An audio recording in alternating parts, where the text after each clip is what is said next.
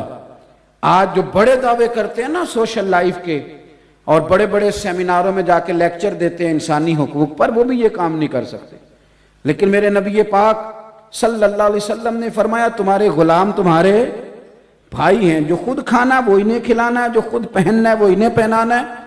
اور حضور فرمانے لگے ان کی طاقت سے زیادہ انہیں کام نہ بتانا، اور اگر کبھی بتا بیٹھو تو پھر کام میں ان کی مدد بھی کرنا۔ اور میں آپ کو حوالہ دکھاؤں گا سیرت کی کتابوں میں سے۔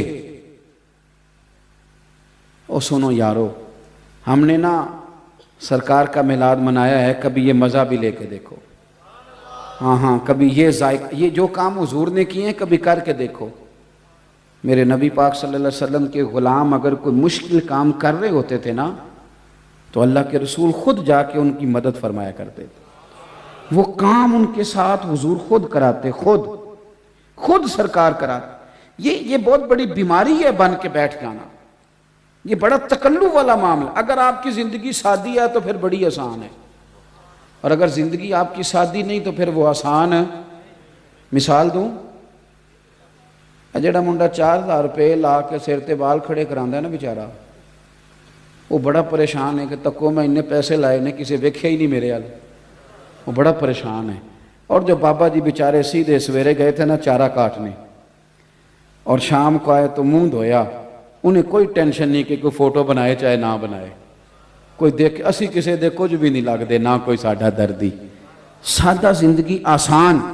میرے رسول پاک صلی اللہ علیہ وسلم نے یہ جو ہمارے تکلفات تھے، ہماری پریشانیاں بلا وجہ کی آزمائشیں ساری حضور نے دور کر دی۔ نبی پاک صلی اللہ علیہ وسلم نے وَيُزَكِّيكُمْ کی شان کے ساتھ ہمارے باطن کے سہرے میل کچیل کھرچ دیے، زندگی آسان ہو گئی۔ مولا علی شیر خدا، مولا کائنات حضرت علی المرتضی شیر خدا کرم اللہ تعالی وجہ الکریم نے اپنے غلام کو لے گئے بازار۔ اس کہنے لگے چلا دوست بازار سے کپڑے لینے جانا ہے۔ غلام ساتھ چلا گیا، 2 کپڑے خریدے، 2 جوڑے خریدے، 2 لباس مولا علی نے۔ ایک ذرا مہنگا تھا اور ایک سستا۔ ہم بھی 2 قسم کے کپڑے خریدتے ہیں، دکاندار سے کہتے ہیں پہننے والے دکھا، وہ دکھاتا ہے، پھر کہتے ہیں ذرا دینے دلانے والے بھی دکھا۔ وہ کون سے ہوتے ہیں جی؟ جو پہننے والے نہیں ہوتے، کیونکہ پہننے والا تو ہم نے پہلے لے لیا، اب کیا کر دینے دلانے والا۔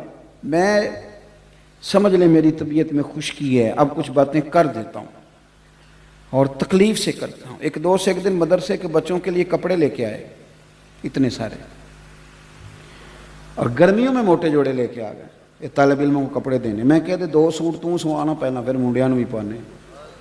کیا آپ نے لوارا سمجھا ہوا ان بچوں کو؟ دوڑ جاؤ، تمہیں پتہ ہے یہ دنیا کی واحد قوم ہے جو پہلے دن دین کی تعلیم حاصل کرنے کے لیے گھر سے نکلتی ہے، تو میرے نبی پاک نے فرمایا فرشتے ان کے پیروں کے نیچے پر بچھا دیتے ہیں۔ یہ کپڑے جو کو پہنتا نہیں ہے تم طالب علموں کے لیے لے کے آ گئے ہو؟ کس نے تمہیں یہ کہا ہے کہ یہ کوئی مسکین لوگ ہیں، یہ بڑے شاندار لوگ ہیں، لوگوں کے پاس چھوٹی چھوٹی ممبریاں ہوتی ہیں، ان کے پاس مدینے والے کا ممبر ہوتا ہے؟ تم کس طرح کی بات کر رہے ہو؟ یہ کچے پکے معاملے یہاں نہیں چلتے۔ ہاں اور نہ ہم ان طبیعتوں کے قائل ہیں. سانو تخت ہزارے دی لوڑ کی ہے. نالے کی لگے شہر بمبول دے نال اسی اپنی بال کے سیکنے ہیں. سانو کی لگے کسی اور دے نال. ہم خودداری سے جیتے ہیں اور طالب علموں کو خودداری کا درس دیتے ہیں. اس لیے آپ میری بات پر توجہ کریں. حضرت مولا علی شیر خدا رضی اللہ تعالیٰ نے بازار لے گئے غلام کو. 2 جوڑے لیے, ایک ذرا مہنگا تھا ایک سستا تھا. غلام کہتا ہے ڈیفینیٹ تھا کہ جو سستا ہے وہ میرا اور مہنگا آقا کا, لیکن تھیلا ایک ہی تھا. میں نے کپڑے اٹھائے, وہ چوک آ گیا جہاں سے مولا کائنات نے اپنے حجرہ نور میں جانا تھا اور میں نے اپنے گھر آنا تھا. تو حضرت علی فرمانے لگے پتر وہ میرا جوڑا مجھے دے دے. کہتے ہیں وہ میں نے مہنگا نکال کے دیا. تو حضرت علی فرمانے لگے یہ نہیں میرا. وہ حضور نے بتایا نا یہ تمہارے بھائی ہیں, تو وہ اس کا عملی فرمایا یہ نہیں میرا. پڑھیے امام غزالی نے اس کو لکھا ہے, فرمایا وہ میرا دوسرا وہ دو. تو غلام نے ایک وجہ بیان کی, کہنے لگا حضور نہیں آپ مہنگا پہنے آپ آقا ہیں, میں سستا پہنتا ہوں میں غلام ہوں. تو حضرت علی چونکہ عالم ہے نا, اب یہاں علماء بیٹھے ہیں, عالم جو ہوتا ہے وہ دلیل کے ساتھ بات کرتا ہے. ایسے نہیں کہ نہیں تو ادھر لا, ایسے نہیں, دلیل دی. اس نے ایک علت بیان کی, ایک وجہ بیان کی. کہنے لگا حضور میرے پاس سبب ہے, وہ سبب یہ ہے کہ آپ آقا ہیں اور میں غلام ہوں, لہذا آپ پہنیں گے مہنگا اور میں پہنوں گا سستا. تو حضرت علی فرمانے لگے وجہ ہی بیان کرنی ہے نا تو میرے والی کر لینا. کوئی وجہ ہی بنانی ہے نا مہنگے سستے کی, تو تو نے بھی ایک دلیل دیا تو ایک میں بھی دے دیتا ہوں. کہا حضور آپ کے پاس کیا دلیل ہے؟ تو حضرت علی فرمانے لگے مجھے دے سستا کیونکہ میں بوڑھا ہوں, اور تم پہن مہنگا اس لیے کہ تو جوان ہے.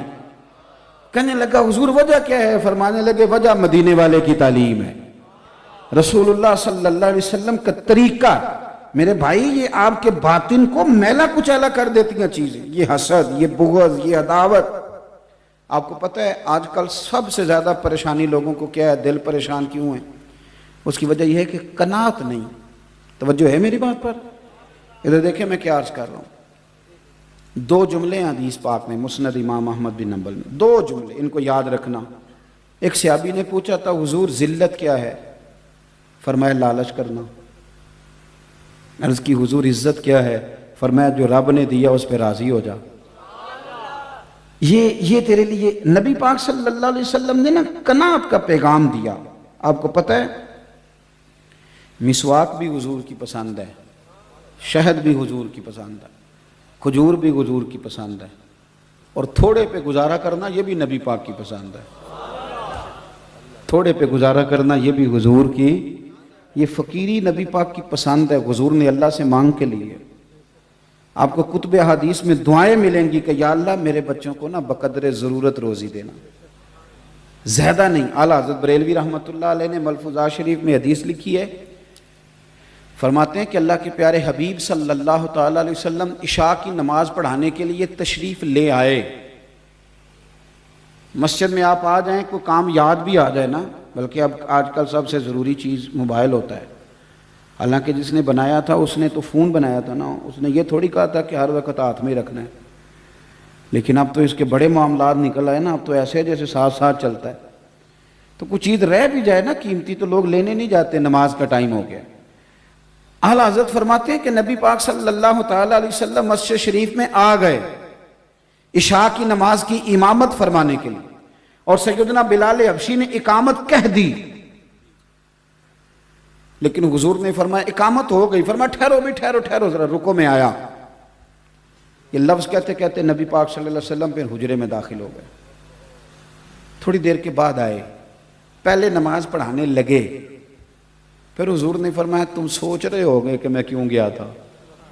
اب سرکار جو ہے نا, یہ بالکل جو انسان کی عقل پہ چیز تھوڑا سا بھی بوجھ بنتی ہے وہ مسئلہ بھی حل کرتے ہیں. اب نماز میں بندے سوچتے رہیں گے پتہ نہیں کہاں گئے تھے, کیا لینے گئے تھے, کیا ماجرا تھا. سرور کائنات صلی اللہ علیہ وسلم نے فرمایا نماز کے بعد بتاؤں گا تو پتہ نہیں بات کہاں جائے گی, نماز سے پہلے بتا دیتا ہوں. حضور فرمانے لگے تم سوچ رہے ہوگے کہ میں کیوں گیا تھا. سرکار فرمانے لگے ادھر دیکھنا میری طرف. فرمایا سویرے مال آیا تھا, سارا بانٹ دیا, 3 دینار رہ گئے. 3 دینار رہ گئے۔ تو میں نماز پڑھانے آیا تو مجھے خیال آیا وہ 3 دینار تو ابھی بانٹے ہی نہیں۔ تو پھر سوچا کہ یہ 3 اگر گھر میں پڑے رہ گئے اور اسی طرح رات گزر گئی تو کیا بنے گا، تو سوچا نماز بعد میں پڑھتا ہوں، پہلے دولت سے تو جان چھڑاؤں۔ اب تو جو فقیری کا درس دینے والے ہیں وہ لوگوں کو فقیری کا درس دیتے جا رہے ہیں، خود امیر ہوتے جا رہے ہیں۔ روز بروز نئی پجارو، نئے معاملات، خدا را کہیں بریک لگائیں، ہر چیز کو دولت میں نہ تولیں، مہربانی کریں۔ اب تھوڑا سا باہر آئیں، ورنہ آپ کی طبیعت میں خشکی آ جائے گی۔ وہ جو کیفیات ہیں، وہ جو سرور ہے، وہ جو ذکر کی لذت ہے، ہر چیز کا اگر آپ سودا کر لیں گے تو پھر کیا بنے گا۔ اس لیے ایک بات تو یہ کہ اندر جتنی بھی چیزیں ان کو نکالیں، یہ کسی کو حقیر جاننا چھوڑ دیں، عزت والا ہی کسی کو عزت دیتا ہے، پیار کرنا شروع کریں۔ اور دوسرا یہ کہ تھوڑی قناعت اختیار کریں۔ میں نے زیادہ باتیں نہیں کرنی، بس میں اپنی بات سمیٹنے لگا ہوں۔ مجھے اندازہ ہے کہ محفل نعت کا ماحول ہے تو انشاءاللہ تعالی محفل مبارکہ آگے چلے گی، اور میں ویسے بھی اللہ تعالیٰ آپ کو جزائے خیر دے، انہوں نے مدینہ شریف میں ملاقات ہو گئی، پھر بھی بعد میں بڑی محبت کے ساتھ کہا تو میں حاضر ہو گیا، ورنہ میں بزدل سا خطیب ہوں۔ ہم تو اس وقت جلسہ کر کے بڑی دیر کے گھر بھی پہنچ جاتے ہیں۔ کوئی دلیر لوگ ہوتے ہیں نا، ساری رات جاگ لیتے ہیں، کچھ کو نیند گرا لیتی ہے، تو ہم بڑے گرے۔ ہم تو اب تو میں زور کے بعد کہتا ہوں دوستوں تھوڑا سا بلا لینا یار کو، اللہ رسول کی بات کر لیں۔ یہ رات ساری کے جلسے تو دلیر لوگوں کا کام ہے، دلیر میں صحیح کہہ رہا ہوں، جو شب زندہ دار قسم کے لوگ ہیں وہ کر لیتے ہیں۔ اب ایک بات اور جو طبیعت پر، من پر بڑا بوجھ بنتی ہے لوگوں کے، وہ یہ ہے کہ ہمارے ہاں نا آہستہ آہستہ سے پیار کرنے کا مزاج ختم ہوتا جا رہا ہے۔ مختلف طبقات پر تنقید کرتے ہیں، اور آہستہ آہستہ ہر طبقہ بدنام ہو گیا۔ یعنی ایسا نہیں ہے کہ آپ پولیس والوں کا نام لیں تو لوگ کہیں گے یہ بڑا بدنام طبقہ ہے، جو لوگ علماء سے دور ہیں ان کے سامنے کسی مولوی کا بھی نام لیں تو اللہ معاف فرمائے ان کا لب بولا جب گڑبڑ ہے۔ یعنی کوئی طبقہ، پٹواری کی بڑی عزت ہے ہمارے معاشرے میں، تحصیلدار کی، ٹیچر کی، ہم نے کچھ ہے چھوڑی نہیں، کسی جگہ بھی کوئی بھی وقار قائم نہیں رہا۔ اس کا نقصان پتہ کیا ہوتا ہے؟ جب بندہ غیبتیں کرتا ہی رہتا ہے تو اسے یوں لگتا ہے کہ جیسے سارا زمانہ خوفناک لوگوں سے بھرا ہوا ہے، کوئی اپنا نہیں، کوئی مخلص نہیں، کوئی پیارا نہیں۔ میں ملک سے باہر تھا تو ایک صاحب مجھے کہنے لگے پاکستان کا بڑا برا حال ہے، سیاستدان چور ہیں، تاجر دھوکہ کرتے ہیں، مولوی لڑتے ہیں، پیر لٹیرے ہیں معاذ اللہ۔ تو میں نے اسے کہا کہ آپ کو باہر بیٹھ کے ساری باتوں کا کیسے پتہ ہے؟ آپ وہاں آئیں، اللہ کے فضل سے ایسا کوئی معاملہ نہیں ہے۔ کس نے آپ کو کہا ہے؟ یہ کس نے آپ سے بات کر دی اس طرح کی؟ اللہ کا فضل ہے، لوگ اچھے برے ہیں، لیکن ہمارا اس قوم سے تعلق ہے کہ کل ابھی زلزلہ اور سیلاب آیا تھا تو جس بیٹی بیچاری نے سلائی مشین پہ بیٹھ کے سارا جہیز بنایا تھا اس نے بھی زلزلے والوں کو دے دیا تھا۔ آج کسی ایک بزرگ کو خون کی بوتل کی ضرورت پڑتی ہے، 14 جوان چوک میں کھڑے ہوتے ہیں، یہ قوم آپ کو بری نظر آتی ہے؟ اب رمضان شریف میں مسجدیں تھوڑی ہوتی ہیں، حافظ زیادہ ہوتے ہیں، تو علماء محنت کر رہے ہیں تو دین کا پیغام آگے جا رہا ہے نا۔ یہ سبق پڑھا رہے ہیں تو حافظ تیار ہو رہے ہیں۔ ہر مسجد میں جمعہ ہوتا ہے تو کسی نے علم پڑھایا تو کوئی آگے جمعے کے بیان کر رہا ہے نا۔ کس طرح کی آپ بات کرتے ہیں؟ یہ کمزوریاں ہم نے پیدا کی۔ میں اللہ کے فضل سے تنہائی میں بھی نعت خوانوں کی مخالفت نہیں کرتا، میں کسی وائس کی مخالفت نہیں کرتا۔ اس کی وجہ یہ ہے کہ میں ایک بندہ ہوں، میں یہاں تقریر کر رہا ہوں، لیکن محفل تو اس وقت میرپور میں بھی ہو رہی ہوگی، گجرات میں بھی ہو رہی ہوگی، لاہور میں بھی ہو رہی ہوگی، تو جب میری اوقات اللہ نے اتنی بنائی ہے کہ میں صرف یہاں بات کر سکتا ہوں تو پھر مجھے چاہیے نا جو لاہور ذکر رسول کر رہا ہے میں اس کو بھی مان ہی جاؤں۔ یہ تھوڑا نکلیں آپ ان چیزوں سے، آپ تھوڑا سا زندگی کو مثبت بنائیں۔ میرے رسول پاک صلی اللہ علیہ وسلم نا لوگوں کو عزت دیتے، لوگوں سے پیار کرتے، ہر طبقات کے لیے حضور نے عظمت بیان کی، ہر طبقے کے لیے عالم کے فضائل بیان کیے، حافظ کے فضائل بیان کیے، حاجی کے فضائل بیان کیے۔ نبی پاک صلی اللہ علیہ وسلم کی نعت پڑھنے والے کو میرے نبی نے چادر عطا فرمائی، میرے رسول پاک نے قاضی کے فضائل بیان کیے، عدل کرنے والے بادشاہ کے فضائل بیان کیے، جو بیٹی پالے اس کے فضائل بیان کیے۔ رسول کائنات صلی اللہ تعالی علیہ وسلم نے فرمایا رستے سے روڑا ہٹانے والے کو بھی میرا رب جنت عطا فرما دے گا۔ رسول پاک صلی اللہ علیہ وسلم نے محنت کر کے، مزدوری کر کے، کوشش کر کے پیسہ کمانے والے کو اللہ کا دوست کہا۔ حضور نے تاجر کے بارے میں کہا، تاجر کے بارے میں ترمذی کی حدیث ہے، فرمایا تو سچ بول کے تجارت کرنا، اللہ سچے تاجر کو قیامت کے دن نبیوں کے ساتھ جگہ عطا فرمائے گا۔ کون سا ایسا طبقہ ہے جس کی حضور نے، اور یار کچھ نہیں، ایک مومن ہے، داڑھی سفید ہے، کچھ نہیں، مومن ہے اور داڑھی، خالی مومن ہے، نہ حافظ ہے، نہ مولوی ہے، نہ مفتی ہے، نہ قاری ہے، نہ نعت، کچھ نہیں، مومن ہے، داڑھی سفید ہے۔ میرے نبی پاک نے فرمایا یہ میرا مومن سفید داڑھی لے کے جب قبر میں جائے گا ترا فرشتوں سے فرمائے گا اسے عذاب نہ دینا، میرے نبی کی سنت وہ بھی سفید رنگ کی، مجھے حیات دیا اسے عذاب دیتے ہوئے۔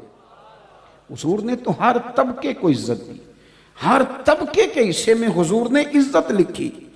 عورتوں نے آ کے عرض کیا تھا یا رسول اللہ صلی اللہ علیہ وسلم، مرد ساری فضیلتیں لے گئے، قاضی بھی مرد بنے، مجاہد بھی مرد بنے، غازی بھی مرد بنے، ہم تو پیچھے رہ گئیں۔ تو نبی پاک صلی اللہ تعالیٰ علیہ وسلم نے فرمایا تمہیں پتہ ہے کہ جب تم حاملہ ہوتی ہو تمہارے پیٹ میں بچہ ہوتا ہے تو کریم محبوب فرماتے ہیں جتنا تلوار لے کے میدان میں جہاد کرنے والے کو اجر ملتا ہے اتنا ان دنوں میں بی بی کو اجر دیا جاتا ہے، اور اگر اسی حالت میں بچے کے ولادت کے وقت وہ انتقال کر گئی تو اللہ کے رسول فرماتے ہیں رب اسے شہیدوں کے ساتھ کھڑا فرمائے گا۔ ہر طبقے کو میرے نبی پاک نے اکرام دیا۔ ہم نہ اپنی عزت سمجھتے ہیں اور نہ کبھی سامنے والے کا اکرام کرتے ہیں۔ اگر سب سے پہلے تو ہمیں خود سمجھنا چاہیے، خود اپنے آپ کو خوش قسمت سمجھیں، آپ جہاں بھی بیٹھیں، جو فضائل سرکار نے ہمارے لیے بیان کیے انہیں کھولیں، اور شکر کا رویہ پھر طبیعتوں سے تلخی جاتی ہے۔ جب آپ راضی رہنے، ہمارے ہاں نہ کوئی بندہ آتا ہے وہ ہمیں تلخ کر کے چلا جاتا ہے، یہ ہماری مذہبی سٹیج پہ بھی یہ کام ہوتا ہے، پہلا باری میری ہے تو پھر باری میری ہے، تو اس سے بھی بڑی پریشانی ہے۔ محفل کرانے والا بیچارہ اس طرح ہوتا ہے کہ جس طرح کڑکی میں پھنسا ہوا بندہ ہے، پتہ نہیں کب نکلے گا، کب اس کی جان چھوٹے گی، بڑا خوف۔ یہ مذہبی محافل میں ہوتا ہے، میں ہم کو صحیح بتا رہا ہوں۔ یہی حال باقی جگہوں پہ میں نے دیکھا ہے۔ اور میں ایک دن جا رہا تھا گاڑی میں تو ایک آدمی نا غلط کراس کر گیا، تو اب وہ گاڑی بڑی مشکل سے ڈرائیور نے سنبھالی تو اسے غصہ چڑھ گیا، بچے کو، گاڑی چلانے والے کو، وہ تلخ کر گیا ماحول۔ دو چار باتیں اب ہوئیں تو میں نے دیکھا اس کا موڈ خراب ہو گیا ہے۔ میں نے آخیا میں کہ پتر اس تو جو کرنا سی وہ کر گیا، تو نساں تے سفر کرنا ہے کہ نہیں؟ نبی پاک صلی اللہ علیہ وسلم نے ہمیں کیا سبق دیا؟ حضور نے ہمیں معاف کرنے کا سبق دیا، اور اس طرح معاف کرنا کہ بات ہوئی ہی نہیں، ہمیں پتہ ہی کوئی نہیں، اسی کسے دے کچھ بھی نہیں لگتے، اور ضرورت ہی کوئی نہیں۔ اتنا لمبا رٹا، اتنی لمبی کہانی، اتنی انا کا بت۔ مشکاہ شریف پڑھیے، ایک صحابی دوڑے دوڑے آئے، انہوں نے کہا یا رسول اللہ معاذ اللہ ثم معاذ اللہ، نقل کفر کفر نہ باشد۔ کفار نے بیٹھ کے سوچا ہے کہ جو لفظ محمد ہے نا صلی اللہ علیہ، اس کا معنی اللہ زی یحمد حمدن بعد حمد، جس کی بار بار تعریف کی جائے اسے محمد کہتے ہیں۔ انہوں نے سوچا ہے کہ یار ہم بڑے بیوقوف لوگ ہیں، محمد بھی کہتے ہیں، اور محمد کا تو معنی ہی تعریف ہے، اور محمد بھی کہتے ہیں اور تنقید بھی کرتے ہیں، یعنی جو محمد ہو اس پر تنقید نہیں ہو سکتی۔ نہیں سمجھ آئی آپ کو میری بات؟ جو محمد ہو اس پر تنقید، کیونکہ محمد کا معنی ہی ہے تعریف کیا ہوا۔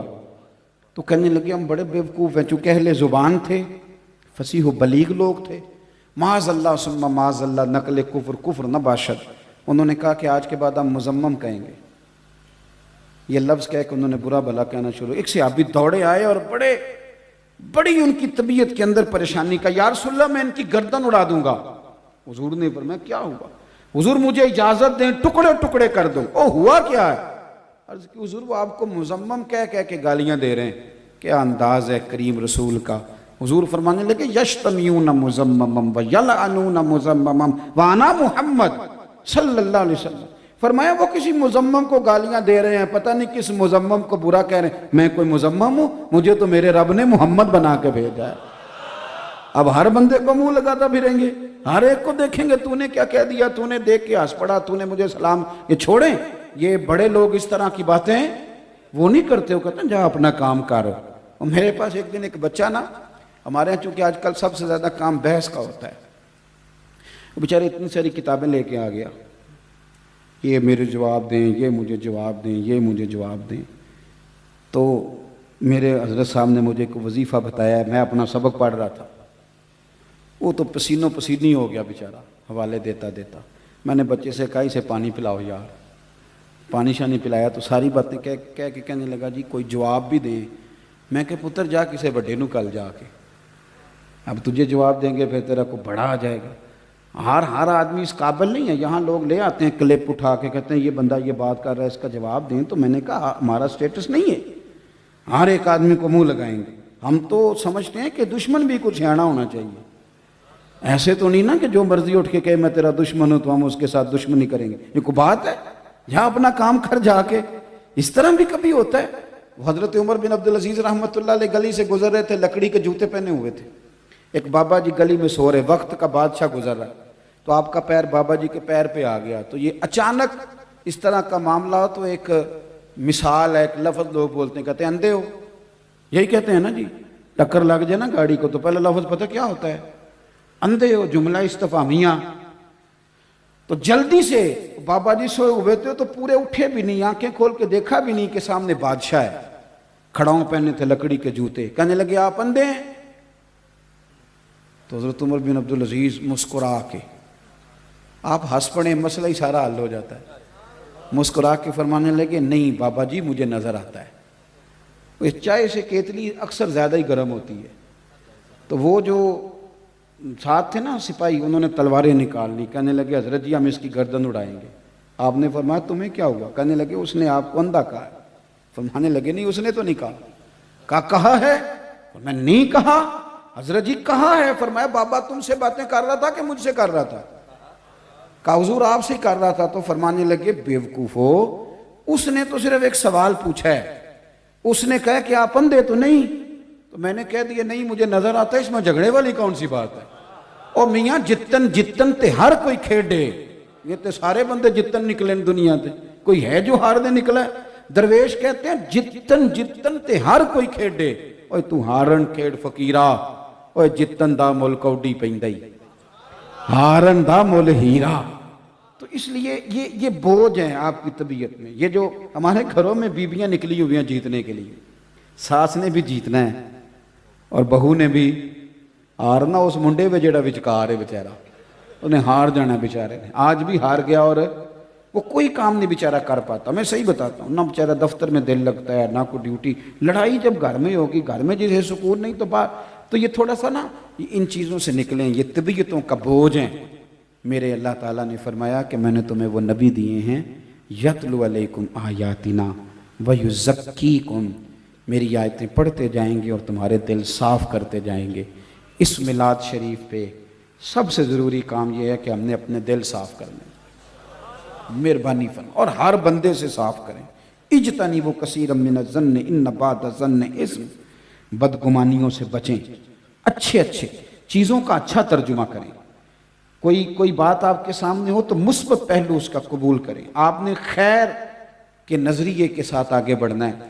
میں تو اب چونکہ میں بڑا سخت مخالف ہوں یہ جو تقریروں کی بندر بانٹ ہوتی ہے, نعتیں بکتی بکاتی ہیں, میں بڑا, آپ کو پتہ ہے میں بڑی تنقید کرتا ہوں. لیکن میرا ایک نظریہ اور بھی ہے. ایک نعت ایک دفعہ نعت پڑھ رہے تھے مرحوم اعظم چشتی کا کلام, تو مجھے بڑا مزہ آیا, بڑا سرور آیا. کوئی بندہ رو رہا ہو تو کئی دفعہ اسے دیکھ کے بھی بندہ رو ہی پڑتا ہے, اس کی کیفیت اثر. تو میرے بھی آنسو آ گئے. تو میں نے ساتھ والے سے کہا آج بڑا مزہ ہے. کہندہ انہیں 40,000 لے آج. تو میں نے کہا تو 10 منٹ ٹھہر جاتا ذرا, مجھے مزہ تو لے لینے دیتا. اور پھر میں مثبت پہلو, ہنسنے کے لیے نہیں, مثبت پہلو عرض کر رہا ہوں. میں نے اسے کہا یار پہلے دیتے ہو پھر کہانیاں سناتے ہو, یا تو دیا نہ کرو یا پھر بعد میں کہانیاں نہ سن. یہ دینے والے بدنامی کرتے ہیں بعد. کیوں آپ ان چیزوں کا بازار لگاتے ہیں جو چیزیں انمول ہیں, اور کیوں بیچنے والے یہ بیچتے بکتے بکاتے ہیں, یہ کو بیچنے والی چیزیں. اور پھر میں نے کہا آج میری بات سنو, جتنا اس بندے نے مجھے مزہ دیا ہے نا اور حضور کی طرف میری توجہ کرائی ہے, 40 تھوڑا ہے, اسے 80 ملنا چاہیے. تو آپ چیزوں کا پلس پوائنٹ بھی تو لینا. ہر جگہ اگر آپ نقصی بیان کریں گے تو پھر تو آپ تھک جائیں گے. اور میں آپ کو بڑی ذمہ داری سے کہتا ہوں, بات ختم کرنے لگا ہوں, نبی پاک نہ کم بولنا پسند کرتے تھے, پتہ ہے آپ کو. فرمایا جو چپ رہا نجات پا گیا. اب تو میں نے دیکھا ہے کہانیاں سنا کے نا بندے 3 موبائل رکھیں, کسی کو کوئی کہانی سنا رہے ہیں, کسی کو شام کو لگتا ہے یہ بندہ نارمل نہیں تھوڑا پاگل ہے, وہ گھر میں بھی کوئی کہانی سنا رہا ہوتا ہے. ایسا نہ کریں, ٹھہراؤ, تسلی، حسن، کم بولنا، یہ آپ کو وقار میں مبتلا کرے گا۔ اور اگر آپ بہت زیادہ بولیں گے، بہت زیادہ چپ رہے تے موتی مل سن، ذکر کریں تے ہیرے تے جے پاگلا وانگو رولا پاویں۔ تو یہ ساری چیزیں میں نے وہ آپ کی خدمت میں عرض کی ہیں جو ہمارے باطن کو تکلیف دیتی ہیں۔ ما حاک فی صدرک، جو سینے میں کھٹکتا ہے اسے گناہ کہا جاتا ہے۔ اس لیے اگر سکون چاہتے ہیں تو حسد سے، بغض سے، عداوت سے، جھوٹ سے، غیبت سے، اور ویسے بھی بندوں کا حساب لینا ہمارے ذمہ نہیں، رب کریم کے ذمہ ہے، اللہ لے لے گا حساب جو بندہ غلط ہے۔ تبلیغ ہمارے ذمہ ضرور ہے، دین کا ابلاغ ضرور کریں لیکن طنز نہ کریں۔ اللہ آپ کو شاد و آباد فرمائے۔ آخر دعوانا ان الحمدللہ۔